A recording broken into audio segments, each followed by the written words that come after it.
O my Lord, make me brave, and make my task easy for me.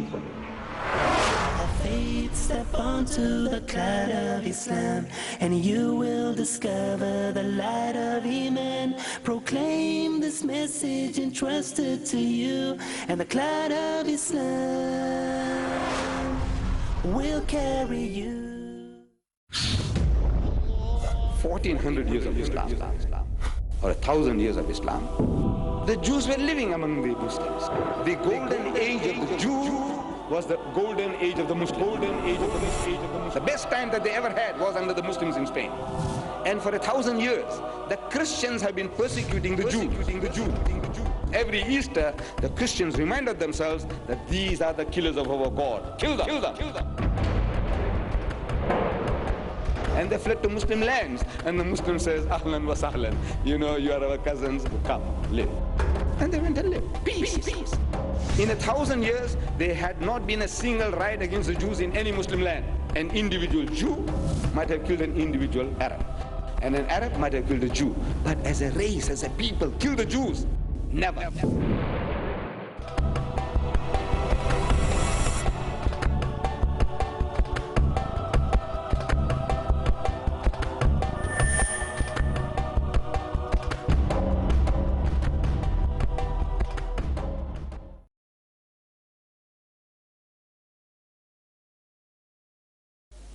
Brothers and sisters in Islam, ladies and gentlemen, I believe it to be a pleasure, a refresher, and an honor for us to have somebody of the caliber of Ahmed Deedat in our midst.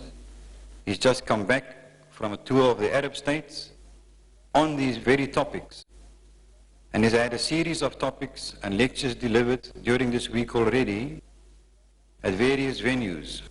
We are glad to have him in Hanover Park tonight. We welcome all of you to this evening's lecture. The topic tonight is something that everybody will be able to follow and find interesting. You don't have to be a scholar of the Bible.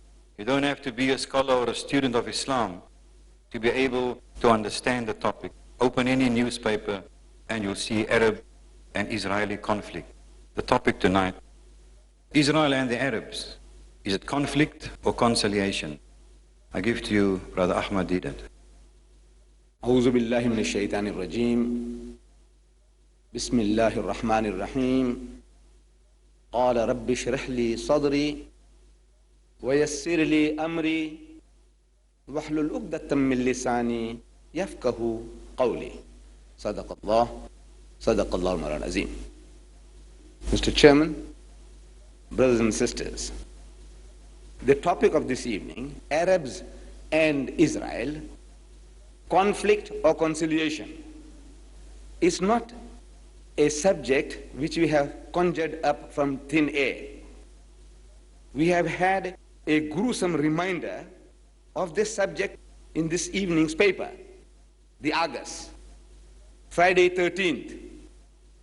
Friday the 13th, you remember? Jokingly, I was telling you, for the Westerner, 13 is an unlucky number, and Friday the 13th is double bad luck. So you have Friday the 13th this evening, and you see here in the Argus, this evening's paper, Israeli hostage blitz. It says here, commandos rescue 30 passengers, kill 3 Arab guerrillas in 25-second dawn raid, and it carries on. It's an eternal reminder. It's a gruesome reminder about the problem in the Middle East between the Arabs and the Jews. Now this title also is not a title which I have thought of. Arabs and Israel, conflict or conciliation. When the Israelis, when they attacked Lebanon, in Beirut they attacked the Muslims, I think it was 1982. And they were trying to destroy every Palestinian in Beirut. You remember the occasion. Every day there was news. American cluster bombs were being used to wipe out the Palestinians once and for all. Solve the problem. That's what the Jews were thinking. That by destroying these Palestinians in Beirut, they would solve the problem of the Middle East. Around that time, I get a telephone call in my office from a Professor Lawson of the Natal University. Professor of law. His name was Lawson. So he's asking, he says, look, the Israeli Consul General is invited by the Jewish students to lecture to Natal University on the problem of the Middle East. But I feel, he said, I feel that it is unfair that we only listen to one side of the story. If you would be prepared, we would like you to also be represented on the platform, present the Muslim point of view. And I am always game. There's something I just can never say no. Somebody invites me, and if I'm free, I say, right. She said, how should we advertise the topic? So I suggested that we advertise the pros and cons of Israel, which means the for and against of Israel. Very neutral subject. The pros and cons, this man, he will say in the favor of Israel, and I might have something opposite to say. Pros and cons of Israel. This is a very beautiful topic. He says, I will inform the Jews and I will come back to you. I said, all right. A few days later, he phones me and he says, you know, the Jews are suggesting they are not satisfied with your topic, the way you present it. They want the subject to be Arabs and Israel, conflict or conciliation? Question mark. So I said, all right. You see, there is a catch. People generally don't see the catch. The Jew is very ingenious. Allah has given him a lot of intelligence. A lot more than most of us. And in the Holy Quran, I was checking up this evening, you know, Hazrat Ibrahim alayhi salam had two sons, Hazrat Ismail and Hazrat Ishaq. And Allah Bari Ta'ala is describing Hazrat Ismail as Ghulamun Halim, means a suffering and humble person. And he describes Ishaq as Alim, very knowledgeable. So this Alim, knowledgeable people, ingenious people, they are now tying us up before we start. Conflict or conciliation? What do you want? So if we say conflict, we'll tell the audiences, you see, these people, Muslims are brawlers. They're looking for trouble. They want a conflict. We want peace, they want conflict. So from the word go, we are on the losing side in the minds of our listeners. If we say conciliation, then he says, you see, why are you throwing stones at us? Why don't you leave us alone? So it's heads I win, tails you lose. Either way, you are the loser. I said, all right, we'll accept it as they want it. You see, this game, the Jews played 2,000 years ago with Jesus Christ. Same, no difference. A very ingenious people, as I say. They came to Jesus again and again with problems. Created problems. They created the problems. They come to Jesus and they says, Master, in the Hebrew language they would say, Rabbi, Maulana Sahib, Sheikh, Ya Imam. Must we pay tribute to Caesar or not? Must we pay taxes or not? What a question to ask, this messenger of God. Must we pay taxes to the government or not? See, there's a catch. The catch is, if he says pay tribute, pay taxes, then they will tell the people that this man is not our Messiah, the man we are waiting for, our liberator. This is not the man. Because he's a stooge of the government. He's telling us to pay taxes. So he is in trouble. Who Jesus will be in trouble. If he says don't pay taxes, then they won't pay taxes. So if the government accosts them, he said, look, our Messiah says don't pay. So either way, Jesus loses. It's heads I win, tails you lose. Beautiful, beautiful strategy. Either way, Jesus would be the loser. But Jesus is also a Jew. And also Allah has given him that intelligence. So he's asking them, where is the tribute money, the tax money? So they give him a coin. So here. They say, whose inscription is this picture? Whose picture is this? This is Caesar's. He said, well, render unto Caesar what is Caesar's. What belongs to him, give it to him. So he got out of the difficulty. He got out of the difficulty. I'm only demonstrating how ingenious Allah has made these people. You can never win against a Jew in any type of written document you get into it. or in a discussion or a dialogue. It's very difficult. They come to Jesus again, according to their own records, the Christian record.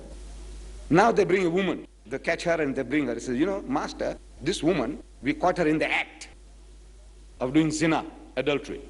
What must we do to her? So if he says, stone her, they'll stone her, because that was a law. In the Torah, it says the adulterer and the adulteress must be stoned to death. So if he says stone her, they'll go and kill her. And adultery was not a capital crime in the Roman Empire. So they'll be charged. He said, why did you kill that woman? He said, look, our Messiah said so. So he's in trouble with the government. If he says, let her go, then they say, you see, this man is not a man of God. Because of the Torah says that the adulterer and the adulteress must be stoned to death. So again, heads I win, tails you lose. Both way poor Jesus loses. So what does he do? Again, he's also a Jew. Allah has also given him that intelligence. So he says, let him who's free from sin cast the first stone. Anybody who's sinless, you haven't done any crime, you didn't do haram, zina, then you start. And then he started scribbling in the sand. The Christians don't know what he was scribbling. People were watching over his shoulder to find out what he's scribbling. Actually, he was scribbling combinations of names. Mary and Joseph. This guy who was looking over the shoulder is Joseph, and he had something to do with Mary. So this is Mary and Joseph. It reminds him as it's me. Away he goes. Then Solomon and Bathsheba. So the guy was looking over the shoulder was Solomon, and he had something to do with Bathsheba. Away he goes. By the time he's finished scribbling these combinations, the whole lot of them were gone. Because they were all zanis, they were all adulterers. So he solved the problem. Now what are we to do with the Jews? So ingenious. What do you want? Conflict or conciliation? I said, all right, you can have it. Let them have it as they want. If they say, you must speak first, I said, all right, I will speak first. Alhamdulillah. You know, I said, look, if Allah has put you in the right, if you have got the right this thing, you don't have anything to worry about.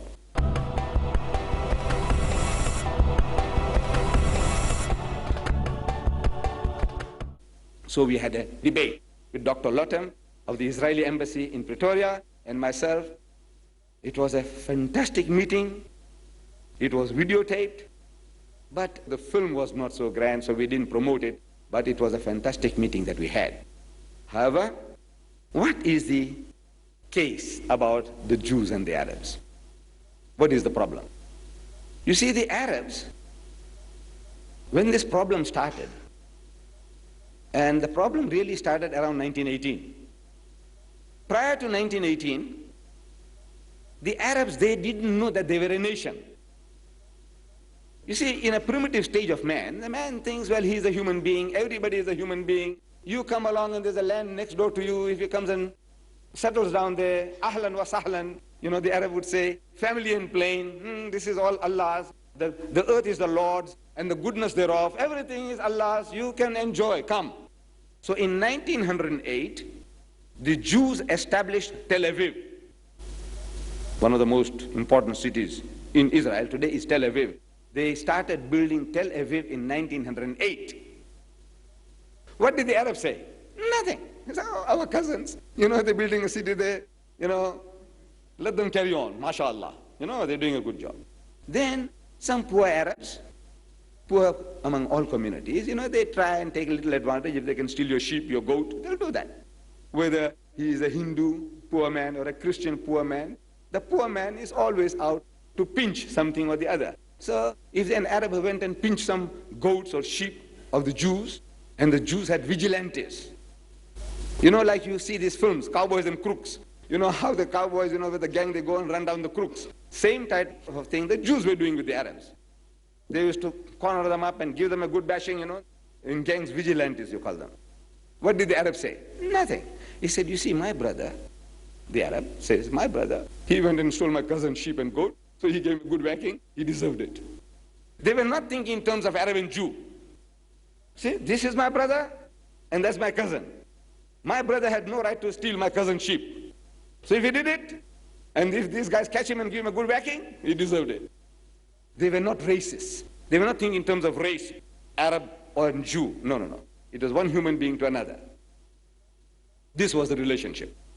In 1918, Weizmann, a Jew, a very brilliant scientist, he helped the British government in some invention about gunpowder or something like that. And as a reward, the British government, they said, now we will give you Palestine as a Jewish home. This is what he wanted. He said, right, we give it to you. Palestine as a home for the Jews.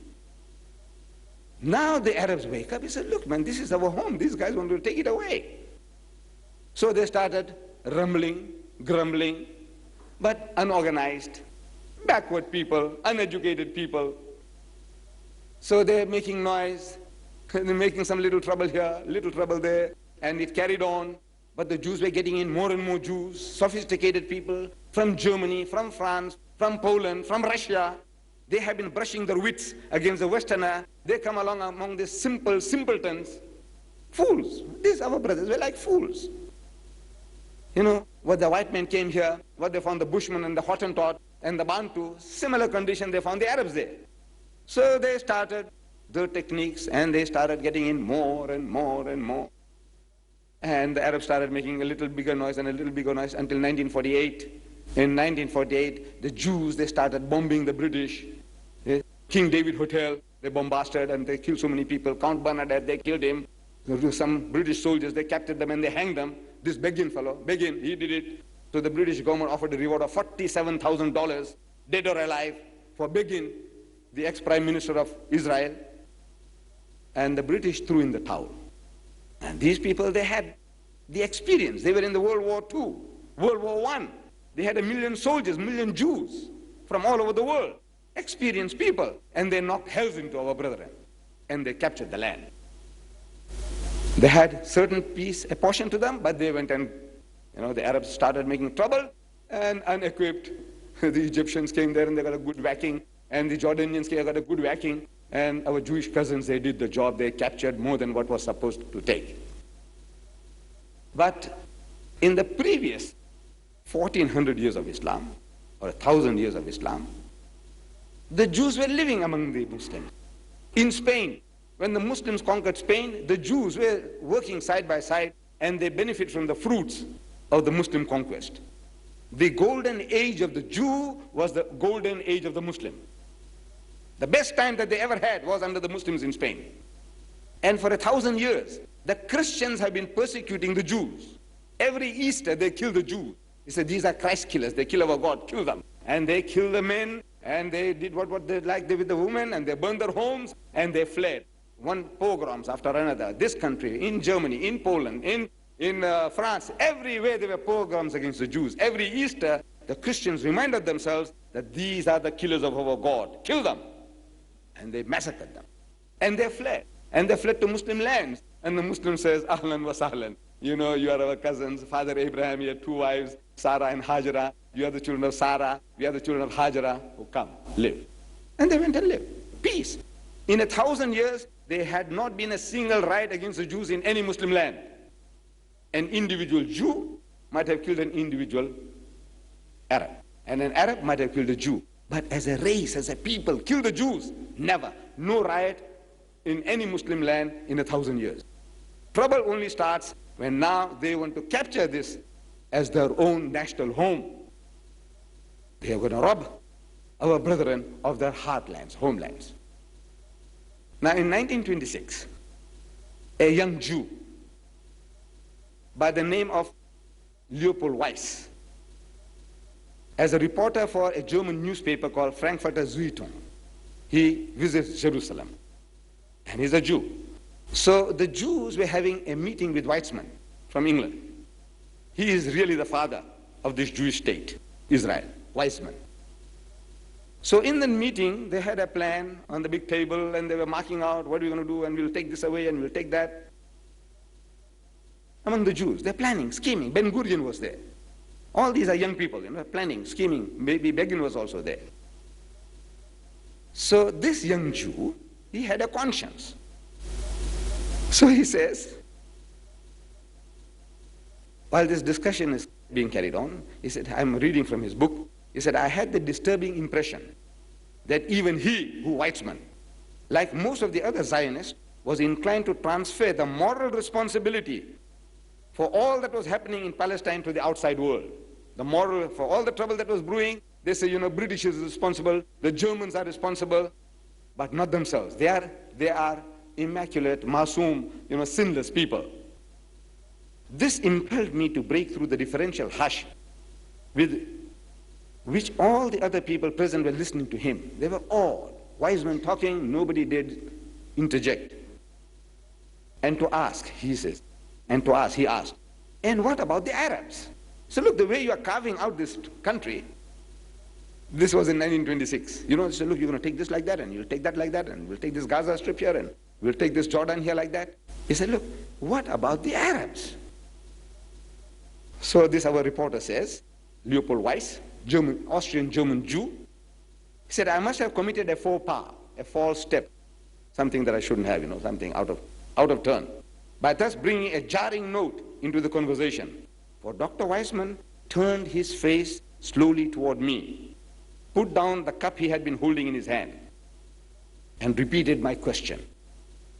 What about the Arabs? What about them? So what about them? What about the Arabs? Well, this young man bleats. Well, how can you hope to make Palestine your homeland in the face of the vehement opposition of the Arabs, who, after all, are in a majority in this country? They are in a majority in this country, in Palestine. So the Zionist leader shrugged his shoulders and answered dryly. He said, we expect they won't be in a majority after a few years. We expect they won't be in a majority for very long. Perhaps so, this young man says. You have been dealing with this problem for years and must know the situation better than I do. But quite apart from the political difficulties which Arab opposition may or may not put in your way, does not the moral aspect of the question ever bother you? The moral aspect, robbing somebody else's property, somebody else's land, somebody else's home, does that not bother you? Don't you think that it is wrong on your part to displace the people who have always lived in this country? But it is our country, replied Dr. Weizmann, raising his eyebrows. This is our country. We are doing no more than taking back what we have been wrongly deprived of. This is the mentality. This is our country, and we have been deprived of rightfully what belonged to us. We have been wrongfully deprived. By who and when? Raises the question. When and who? You see, the Jews, 70 years after Jesus, a Roman governor by the name of Titus, these Jews were giving endless trouble in Palestine. So he kicked them all out. Out into the world, dispersed them. Don't want a single Jew to be left there. That's 2,000 years ago. That is what happened in the year 70 after Christ. Now, on that strength that they were living there 2,000 years ago, now they are going to uproot the present people. And they say, this is our land, this is our home. So this young Jew, he cries, he bewails. He's about his own people. He said, how was it possible? I wondered, how was it possible for people endowed with so much creative intelligence as the Jews? Wallah, there's no exaggeration. This man, he's a Jew, he's praising his own people, but there's no exaggeration. He says, so much creative intelligence as the Jews.